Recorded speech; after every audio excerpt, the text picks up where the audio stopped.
Hello guys, how are you.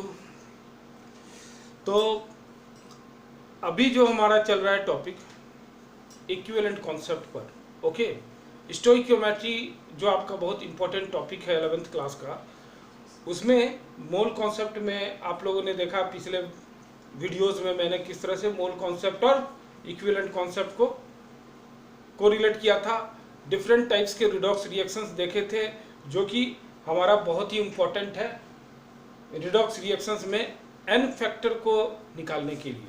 N factor क्या होता है? बेसिकली एन फैक्टर किसी रिएक्शंस में जो कंपाउंड होता है वो कितना इलेक्ट्रॉन्स को शेयर कर रहा है, that is called an factor. Okay, और उसी नंबर ऑफ इलेक्ट्रॉन्स शेयर जो हो रहे हैं उस पर डिपेंड करता है प्रोडक्ट का फीचर। ओके, और एन फैक्टर के बेसिस पर ही हम लोग इक्विवेलेंट मास निकालते हैं। तो पिछले क्लास में आप लोगों ने देखा था किस तरह से हम लोगों ने एसिड बेस और सॉल्ट को लिया, वहाँ से भी निकाला replaceable hydrogen hydroxide ion for base, है ना, रिप्लेसेबल H+ फॉर एसिड्स। और सॉल्ट में हम लोगों ने देखा था कि टोटल चार्ज ऑफ केटायनिक, ठीक है, केटायनिक चार्ज को और टोटल एनायनिक चार्ज को हम लोग कहते हैं उसका एन फैक्टर। रिएक्शन डिपेंडेंट होता है कोई भी कंपाउंड का। अगर पॉलीट्रॉपिक है, मोर देन 1 H+ है, तो वो रिएक्शन डिपेंडेंट हो जाता है, चाहे वो हाइड्रोक्साइल आयन अगर मोर देन 1 हो। इन सभी चीज़ों को हम लोगों ने देखा था। बहुत सारे रिएक्शंस को भी हम लोगों ने देखा था किस तरह से वो डिफरेंट रिएक्शंस में वो अपना इक्विवेलेंट वेट चेंज कर रहा होता है। परमैंगनेट आयन के और नाइट्रिक एसिड, ये सारा का हम लोगों ने एग्जांपल लेकर डिफरेंट सिचुएशंस पर हम लोग क्या कर सकते हैं वो हम लोगों ने देख लिया था।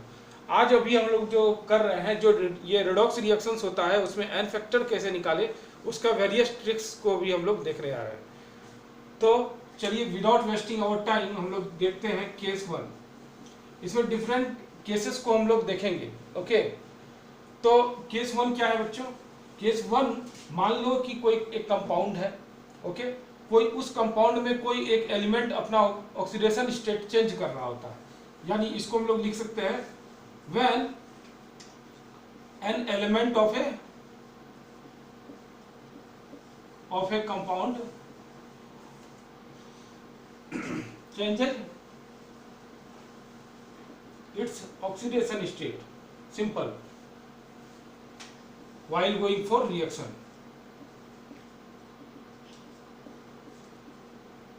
बस सिंपल यही चीज।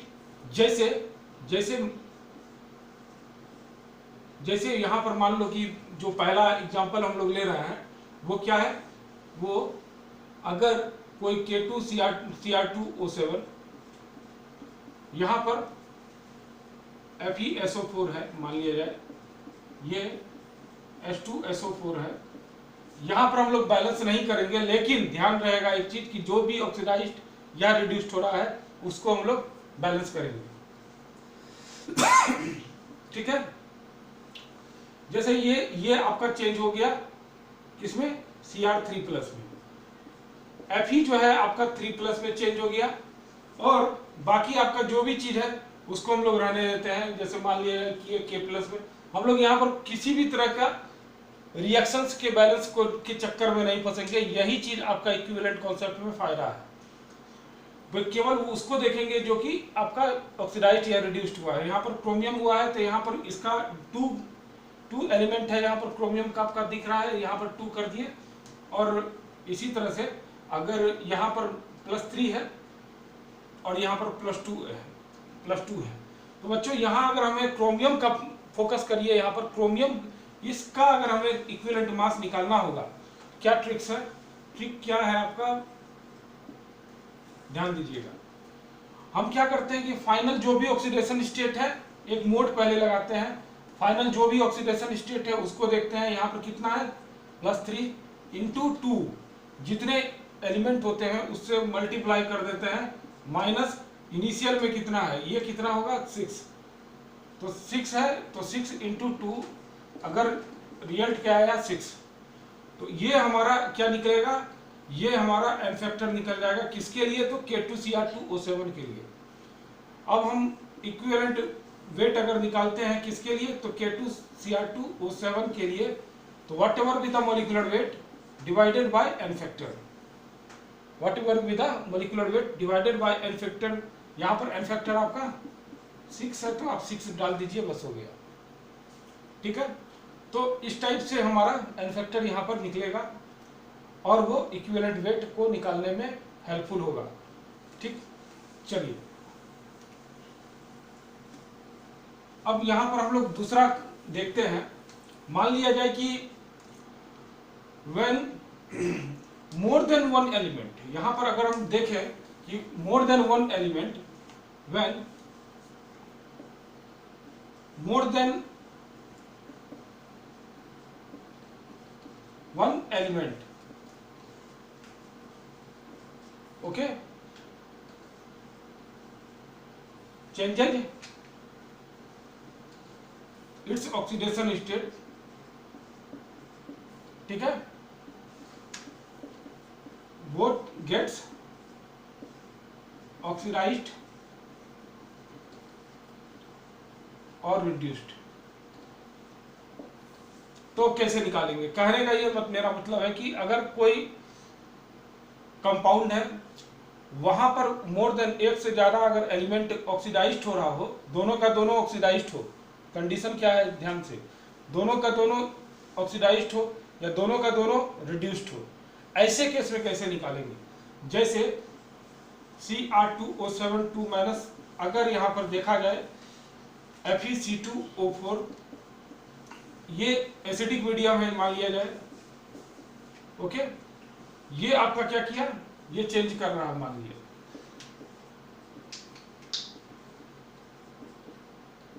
CO2,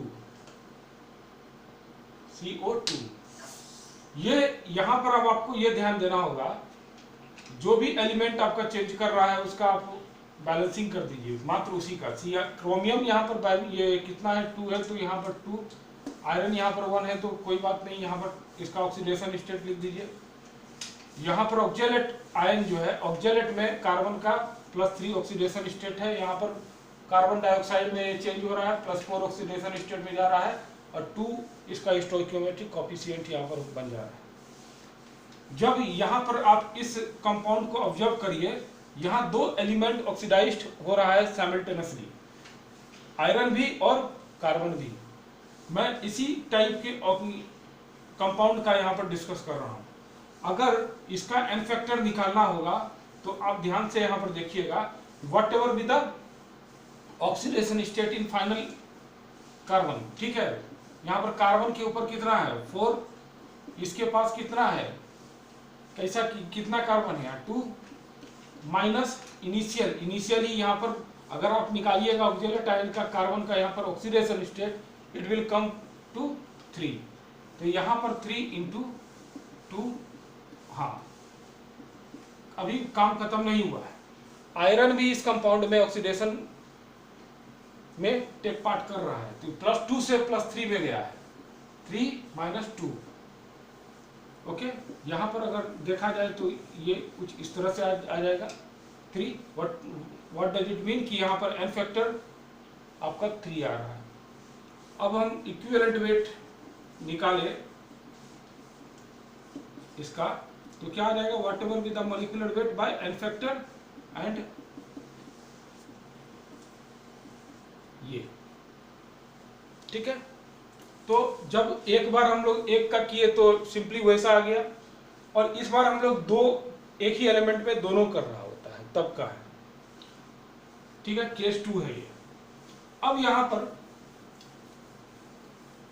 आप लोग अच्छे से नोट डाउन कर दें, करते रहिए, और जब नोट डाउन करना होगा पॉज करके कर सकते हैं। अब यहाँ केस 3 हम लोग ले रहे हैं। केस 3 में क्या है कि यहाँ पर more than one element, both gets oxidized है, यहाँ पर कर दीजिए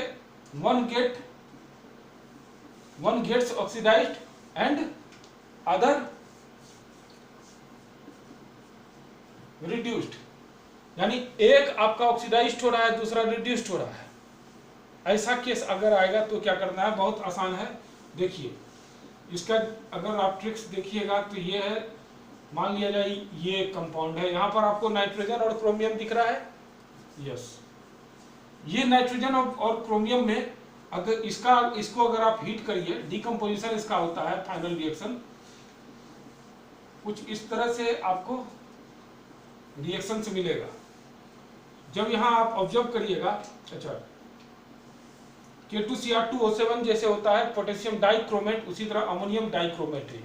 इसको हीट किए तो आपको नाइट्रोजन मिला और Cr2O3 ये मिल गया।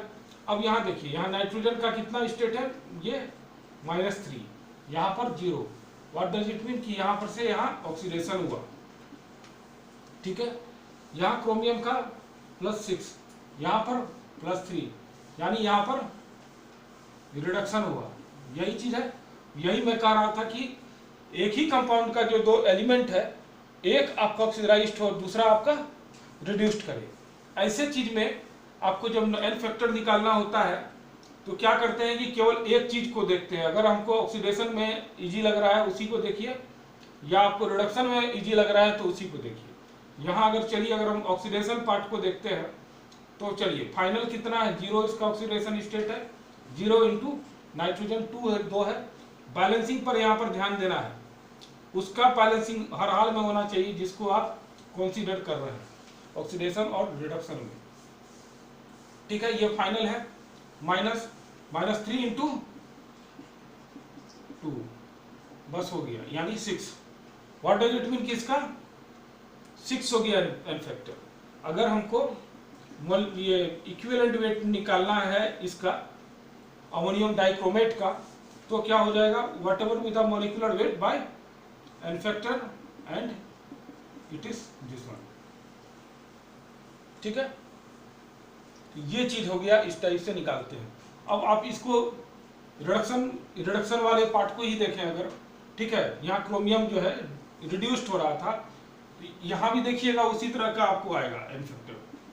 यहाँ क्रोमियम का कितना है चार्ज, +3 इंटू 2 माइनस, यहाँ आप चेक करिए +6 इंटू 2, इसका कितना आ गया, यहाँ भी 6। तो हमेशा वही आएगा, सेम आएगा, कोई एक चीज को पकड़ लीजिए। तो ये ट्रिक्स है आपका, इस तरह से आप निकाल सकते हैं, ओके। चलिए अब यहाँ केस 4 में क्या है, केस 4 में ये हम लोग ले रहे हैं, मान लिया जाए कि कोई एक कंपाउंड है, ठीक है। उस कंपाउंड में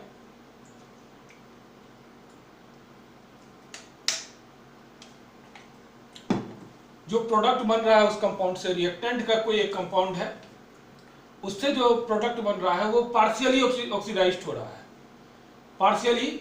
तो यहां पर अगर हम करें, when one compound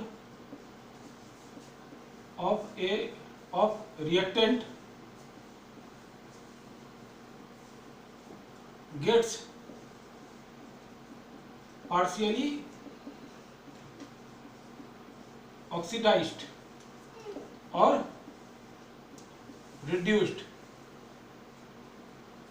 in a reaction, यानी पार्शियली होगी, उसका कुछ पार्ट ऑक्सीडाइज्ड हो जाए या रिड्यूस्ड हो जाए, लेकिन कुछ पार्ट नहीं हो। ऐसे केस को हम लोग देख रहे हैं। जैसे आपके पास एक रिएक्शन है K2Cr2O7, ये रिएक्शन पर आप फोकस करिएगा। ये जब रिएक्शन होता है तो हमारे पास कुछ इस तरह का प्रोडक्ट होता है, ओके।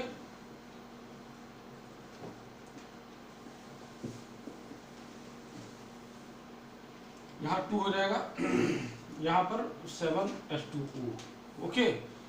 यहाँ पर इस टाइप के एक रिएक्शन को फोकस करिए। यहाँ जो HCl है यानी हाइड्रोक्लोरिक एसिड, यहाँ पर वो -1 क्लोरीन यहाँ पर -1 स्टेट में है, यहाँ भी CrCl3 में -1 स्टेट में ही है, यहाँ भी KCl में -1 स्टेट में है, बट यहाँ पर 0 आ गया। व्हाट डज इट मीन कि यहाँ पर ये कांस्टेंट रहा, लेकिन यहाँ पर क्या हुआ, ऑक्सीडाइज्ड हो गया। और ये क्रोमियम जो है यहाँ से यहाँ जाने के समय ये आपको वही हुआ, ये रिडक्शन ही है, यहाँ पर है क्रोमियम यहाँ रिडक्शन ही कर रहा है, बट यहाँ पर HCl का पार्शियली ऑक्सीडेशन हुआ है ना, पार्शियली वो ऑक्सीडाइज्ड किया है। तो ऐसे में अगर आपको HCl का निकालना हो इक्विवेलेंट वेट, आपके पास दो प्रोसेस है, आपके पास दो तरीके मैं यहाँ पर आपको बता रहा हूँ।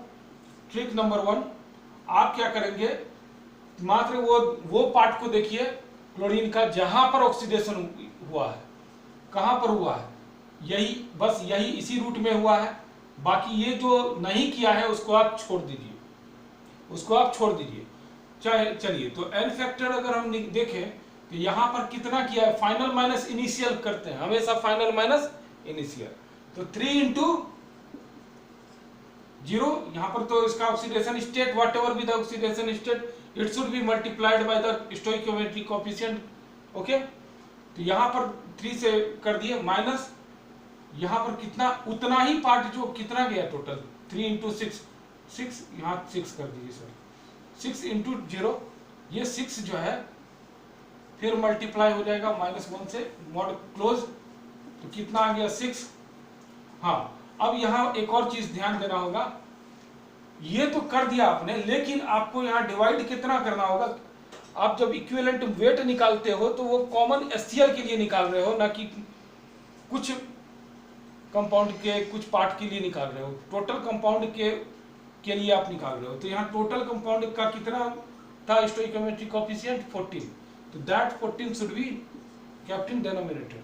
नाउ यहाँ पर अगेन अगर आपने ये कर दिया तो आ गया आपका 3/7 आंसर। ये ट्रिक्स नंबर 1 है। और इससे भी अगर आपको इजी ट्रिक्स अगर मैं दूं तो ये है, क्रोमियम यहाँ आप देख रहे हैं कि रिड्यूस्ड कर रहा है, क्रोमियम +6 से +3 स्टेट में जा रहा है। तो टोटल इसकी चेंज अगर हम यहाँ पर वॉच करें तो यहाँ पर कितना इसका चेंज हो रहा है, देखिए इसका चेंज अगर हम लोग देखें तो इसका इलेक्ट्रॉन का चेंज डेल्टा ई, इसे हम इसको डिनोट कर रहे हैं। तो या फिर हम कह सकते हैं क्रोमियम का ये एन फैक्टर भी हो सकता, कहला सकता है। 6 यहाँ पर +3 स्टेट है, +3 state into 2, +3 state into 2 -6 into 2, इसको मोड को क्लोज कीजिए, यहाँ आ गया 6। दिस 6 इलेक्ट्रॉन्स जो है ये आपका n factor for potassium dichromate भी है। लेकिन अगर हम HCl के लिए देखें, HCl जितना भी इलेक्ट्रॉन सिस्टम में रिलीज किया होगा ऑक्सीडेशन प्रोसेस के समय, वही जो है रिडक्शन प्रोसेस के समय क्रोमियम यहाँ पर एक्सेप्ट किया होगा। बाहर से तो इलेक्ट्रॉन्स आना नहीं है, जो आपको सिस्टम में इलेक्ट्रॉन्स गया वही इलेक्ट्रॉन्स उतना ही एक्सेप्ट किया जाएगा। तो कहने का ये मतलब हो गया, ये 6 इलेक्ट्रॉन्स कहाँ से आया होगा, वही HCl ही दिया होगा। तो अगर आप यहाँ पर HCl के लिए आप डायरेक्टली आप इक्विवेलेंट वेट निकाल सकते हैं। तो ये आपको एन फैक्टर 4 HCl भी आ गया, सॉरी एन फैक्टर नहीं, एन फैक्टर 4 K2Cr2O7 भी आ गया, और ये 6 आ गया। अब इसी 6 को यहाँ रख के पर मोल आप निकाल लीजिए, पर मोल कितना होगा, डिवाइडेड बाय 14। तो ये आ गया एन फैक्टर HCl के लिए। ये 6 हम यहाँ से भी ला सकते हैं, क्रोमियम का चेक करके, क्रोमियम कितना इलेक्ट्रॉन्स रिसीव किया था। ओके, तो ये है आपका। फिर अगेन यहाँ पर से आप जाइए molecular weight by n factor, तो मॉलिक्यूलर वेट जो भी हो, और कितना आ गया है 3/7 से इसको डिवाइड कर दीजिए, बस हो गया। ठीक है, ये केस 4। अब केस 5। केस 5 में आपका जो डिस्प्रोपोर्शनेशन रिएक्शंस है उसको हम लोग ले रहे हैं। क्या है डिस्प्रोपोर्शनेशन रिएक्शन? इसके बारे में आप लोग सुने होंगे, डिस्प्रोपोर्शनेशन। देखिए यहाँ पर क्या करना होता है, सिंपल है ये चीज। कोई भी अगर दो एक कंपाउंड का अगर हम दो मोल ये ले रहे हैं मोल्स, अगर एक मोल जो है एक्स में चला जाए और एक मोल्स वाई में, यहीं पर ये ऑक्सीडाइज ये या फिर रिडक्शन हो और यही जो है ऑक्सीडाइज्ड हो, तो ऐसे रिएक्शंस को हम क्या कहते हैं, डिस्प्रोपोर्शनेशन रिएक्शन, है ना। जैसे अगर हम फास्फोरस का देखें, फास्फोरस को अगर हम लोग बेसिक मीडियम में देखते हैं तो हम लोग देखते हैं कि क्या बनता है, कुछ इस तरह का बनता है, जहाँ पर ये +1 स्टेट में है, ये -3 स्टेट में है, और यहाँ से यहाँ जाने के समय आपका ऑक्सीडेशन हो रहा है, और यहाँ से यहाँ जाने के समय आपका रिडक्शन हो रहा है। एक ही फास्फोरस है, उसमें कुछ पार्ट जो है ऑक्सीडेशन हो रहा है और दूसरा पार्ट रिडक्शन हो रहा है। तो ऐसे चीज को हम लोग कहते हैं, ऐसे रिएक्शंस को कहते हैं डिस्प्रोपोर्शनेशन रिएक्शन। तो मान लो कि अच्छा, डिस्प्रोपोर्शनेशन रिएक्शन ऑलमोस्ट बहुत सारे केसेस में हम लोग देखते हैं नॉन मेटल, जैसे मान लो सल्फर, बहुत सारा हैलोजन कंपाउंड है, ये सब क्या करता है, डिस्प्रोपोर्शनेशन करता है बेसिक मीडियम में। जैसे एग्जांपल में अगर हम ब्रोमीन को ही लेते हैं, इसको हम लोग बेसिक मीडियम में ले आते हैं, तो हम लोग ये देखते हैं कि ये क्या कर गया, रिडक्शन कर गया। यहाँ पर जैसे 0 स्टेट में था, ये -1 स्टेट है ही, और ये +5 स्टेट में है, तो यहाँ से क्या हो गया, यहाँ पर रिडक्शन हो गया, और यहाँ से जो है ऑक्सीडेशन हो गया। यही चीज है, ऑक्सीडेशन और रिडक्शन दोनों साइमल्टेनियसली हुआ। ऐसे रिएक्शंस को हम लोग डिस्प्रोपोर्शनेशन रिएक्शन कहते हैं। तो बच्चों अब यहाँ पर देखो, यहाँ पर क्या चीज है, अगर हमको निकालना है क्या, एन फैक्टर, आपके पास दो ट्रिक्स है, दोनों चीज मैं यहाँ पर बताता हूँ। पहले तो हम बैलेंसिंग ढंग से करेंगे। यहाँ पर 2 Br अगर हम लिख दें तो ठीक है, एक Br मान लिया गया होगा कि ये ऑक्सीडेशन, ये रिडक्शन किया होगा, और एक Br2 जो है क्या किया होगा, ऑक्सीडेशन किया होगा। तो इसको अगर हम लोग यहाँ पर से बैलेंस करें तो यहाँ 2 लिखेंगे, इसको अगर बैलेंस करें तो यहाँ से यहाँ पर 2 लिख देंगे। अब हमारा Br जो है, ब्रोमीन, दोनों बैलेंस हो चुका है ना। ये वाला पार्ट Br2 का यहाँ पर 2Br- से बन के क्या हुआ, ये रिड्यूस्ड हो गया। ये वाला Br2 यहाँ पर ऑक्सीडाइज्ड होके Br+5 स्टेट में चला गया। अब इसका ट्रिक्स क्या है, आप यहाँ पर इसके लिए इलेक्ट्रॉन का चेंज देखें, ठीक है। अगर N1 रिडक्शन का या फिर डेल्टा E रिडक्शन का है, और इसको हम लोग N1 से डिनोट कर रहे हैं, तो आप रिडक्शन के लिए देखिए कितना हो गया, -1 × 2 माइनस कितना, यहाँ पर 0, 2 हो गया, जो भी है मोड ले लीजिए, यहाँ पर मोड ले लीजिए, यहाँ 2 आ गया, ये आपको रिडक्शन के लिए हो गया। और ऑक्सीडेशन के लिए अगर हम लोग चेक करें, इसको हम लोग N2 कर दें, N2, तो क्या होगा, इसी तरह से +5 × 2, अच्छा यहाँ माइनस, क्योंकि मोड है तो बाद में अगर फाइनल का कर दिए, और पहले इनिशियल का तो मेरा 2 निकल गया, बट आप प्रैक्टिस ये रहिए, पहले फाइनल लिखिए माइनस इनिशियल, ओके। +5 × 2 -0, सॉरी, हाँ ठीक है, 0, ओके। यहाँ कितना आ गया, 10। तो आपका जो फाइनल एन फैक्टर जो आएगा, वो सिंपल N1 × N2/N1 ये आ जाएगा। यहाँ पर आप वैल्यू पुट कर दीजिए,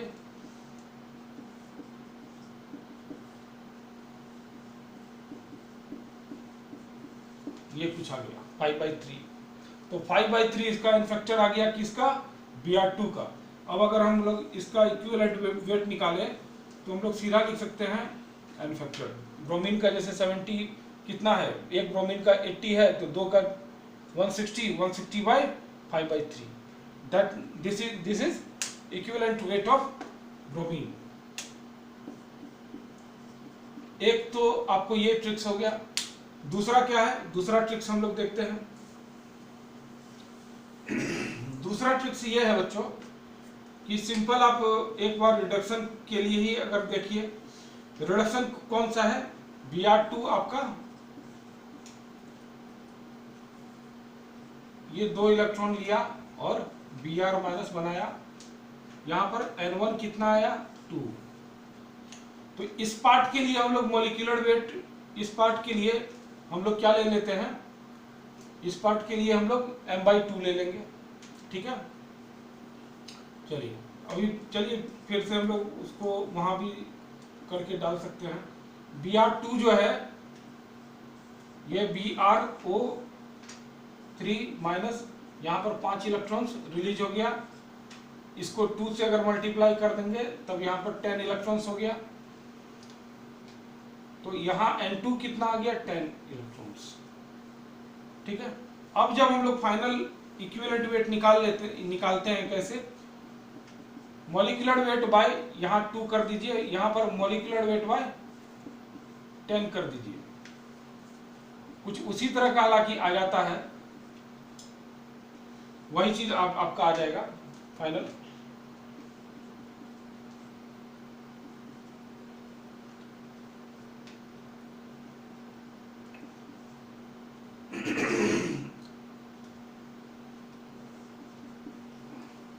क्या आ गया मॉलिक्यूलर वेट,